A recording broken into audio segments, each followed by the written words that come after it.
అన్నీ అప్గ్రేడ్ అవుతున్నాయి. నువ్వు ఎప్పుడు అప్గ్రేడ్ అవుతావు? ఇంకా ఎన్ని ఇయర్స్ టైం వేస్ట్ చేద్దాం అనుకుంటున్నావు? ఈ వీడియోలో నేను లైఫ్ని చేంజ్ చేసే 5 స్కిల్స్ కోసం మాట్లాడబోతున్నా. వీడియో ఎండ్ వరకు చూడు. This is the only video you wanted in life to change our life in 2025. Let's get into the video.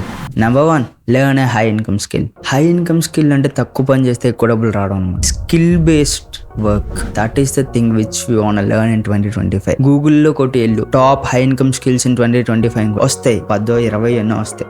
దాంట్లో నీకు నచ్చింది ఎంచుకోవడానికి కూడా కొన్ని ఎక్కువ టైం పడుతుంది. ఇప్పుడు నువ్వు కోడింగ్ ఎంచుకున్నావు అనుకో, it takes a lot of time అనమాట. అంటే నేర్చుకున్న దగ్గర నుంచి నీ స్కిల్ బిజినెస్ కింద మార్చడానికి it takes a lot of time.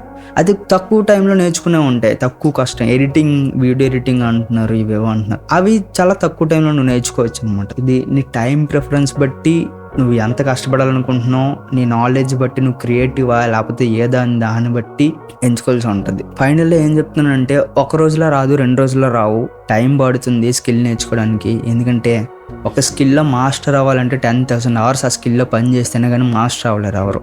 So time spend చేయు, మేబీ 2 months 3 months తీసుకో, ఒక స్కిల్లో మాస్టర్ చేసి దాని తర్వాత దాంట్లో నుంచి జబ్బులు వస్తాయి. ఫస్ట్ 2 నెలలు రాకపోవచ్చు, 3 నెలలు రాకపోవచ్చు, 4 నెలల నుంచి వస్తాయి.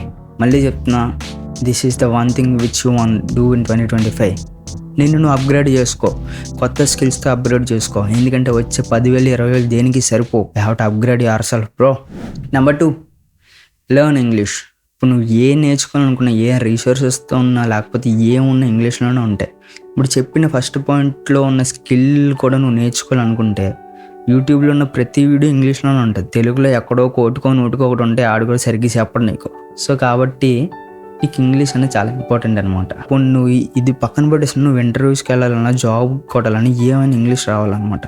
World language bro, that's what you have to learn it. మళ్ళీ చెప్తున్నా, ఒక రోజులో ఎవరికి రాదు, 2 రోజుల్లో ఎవరికి రాదు. It takes time, it takes a fucking lot of time to master a thing అనమాట. నువ్వేదో పెద్ద మాస్టర్ అయిపోయి పోయేట్లాగా, షేక్స్పియర్ లాగా అయిపోవసరం లేదు, కానీ అట్లీస్ట్ నీకు అర్థమైతే చాలన్నమాట. అట్లా అయినా నేర్చుకో. Number 3, start networking.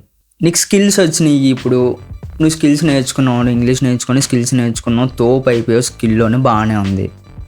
నీకు ఎవడిస్తాడు ప్రాజెక్టులు? నీకు వచ్చని ఆవిడకి తెలియదు. ఫస్ట్ థింగ్, నువ్వు నేర్చుకున్నాను ఆవిడకి తెలియపోతే నువ్వు ఎలా సస్టైన్ అవుతావు? So start networking. నువ్వు ఈ సోషల్ మీడియాలో పెట్టు, నీకు ఏం వచ్చు, నువ్వేం చేస్తున్నావు, ఏం ప్రాజెక్టులు అని చెప్పి. ఇంకొకటి ఏంటంటే, నువ్వు ఏ స్టేజ్లో రావాలనుకుంటున్నావు, ఆల్రెడీ అలాంటిది అచీవ్ అయిన వాళ్ళు చాలామంది ఉండే ఉంటారు. వాళ్ళకి మెసేజ్ చేయి, వాళ్ళతో కనెక్ట్ అవ్వు. అసలు ఎలా చేశారు, రోడ్ మ్యాప్ ఏంటి, వాళ్ళు ఏం ఫెయిల్యూర్ అయ్యారు, అవి నువ్వు ఫెయిల్ అవ్వకుండా ముందుకు ఎలా వెళ్ళొచ్చు అనే వాళ్ళతో డిస్కస్ చేయి. చాలామంది నీకు చెప్పడానికి రెడీ ఉంటారు. ఇప్పుడు నువ్వు 10 మందికి మెసేజ్ చేసావు, 100 మందికి మెసేజ్ చేయి. 100 మందిలో చెప్పకపోతే 1000 మందికి మెసేజ్ చేయి.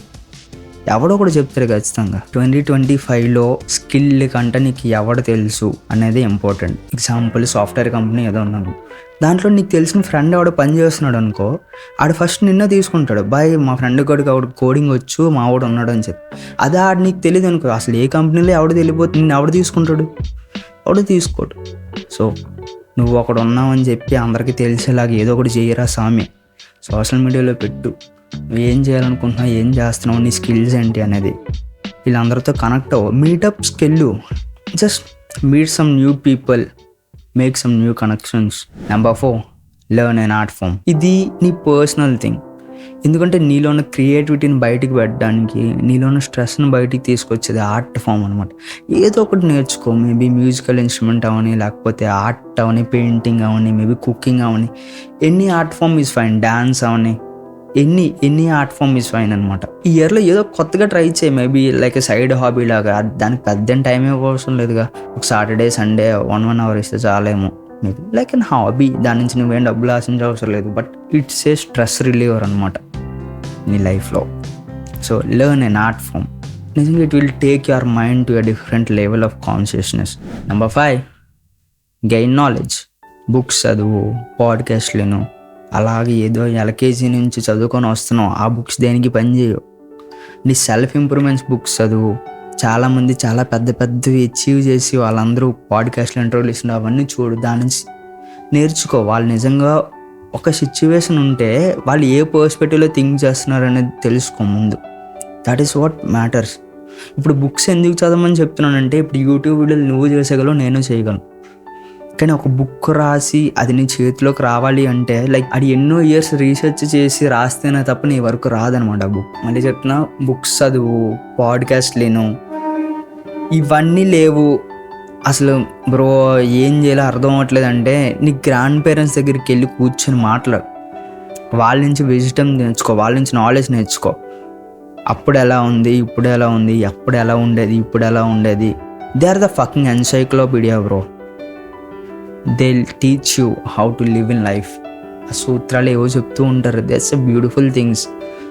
సో మీ గ్రాండ్ పేరెంట్స్తో టైం స్పెండ్ చేయు, నీకంటే పెద్దోళ్ళతో టైం స్పెండ్ చేయు, నీకంటే సక్సెస్ అయినంత టైం స్పెండ్ చేసి అడుగు ఎలా సక్సెస్ అయ్యారు, అసలు ఏంటి ప్రాసెస్ ఏంటి, వాట్ ఆర్ ద వాట్ అని చెప్పి. సమ్మరీ, ఒక స్కిల్ నేర్చుకుంటున్నాం. ఫస్ట్ పాయింట్, అది నేర్చుకోవడానికి మంచిగా నేర్చుకోవడానికి ఇంగ్లీష్ నేర్చుకుంటున్నాం. అది ఆ స్కిల్ నేర్చుకోవడంతో పాటు ఇంటర్వ్యూస్కి నీకు లైఫ్లో చాలా ఉపయోగపడుతుంది. Okay, second point is over. Third, ఈ స్కిల్ని నువ్వు డబ్బుల రూపంలో మార్చడానికి నెట్వర్క్ చేసుకుంటున్నావు, మార్కెటింగ్ చేసుకుంటున్నావు నిన్ను నువ్వు. Fourth point, learn an art. దాంట్లో ఏంటంటే ఈ ఉన్న స్ట్రెస్ని, అంటే ఇప్పుడు ఒక్కటే దాని మీద పని చేయలేం కదా రోజంతా, సంవత్సరం అంతా. ఏదో ఒకటి ఉండాలి, టాంజెంట్ లాగా ఏదో ఒకటి ఉండాలి కదా. So that is what is hobby అనమాట. That is the fourth thing. Finally fifth thing, ఇవన్నీ ఒకటైతే నీ పర్సనల్ డెవలప్మెంట్. నువ్వు థింక్ చేసే విధానం ఏంటి, నువ్వు ఎట్లా థింక్ చేయాలనుకుంటున్నావు, నువ్వు ఒక సిచ్యువేషన్ చూసే పర్స్పెక్టివ్ ఏంటి, ఇవన్నీ మారాలనుకుంటే నువ్వు బుక్స్ చదవాలి. నీకంట చాలా లైఫ్లో సక్సెస్ అయిన వాళ్ళు ఎలా థింక్ చేస్తున్నారనేది తెలియాలి నీకు. So that is the fifth point. నిజంగా ఈ 1 yearలో నువ్వు చేసినట్టయితే this year will be the best year. I bet you on that. Thank you.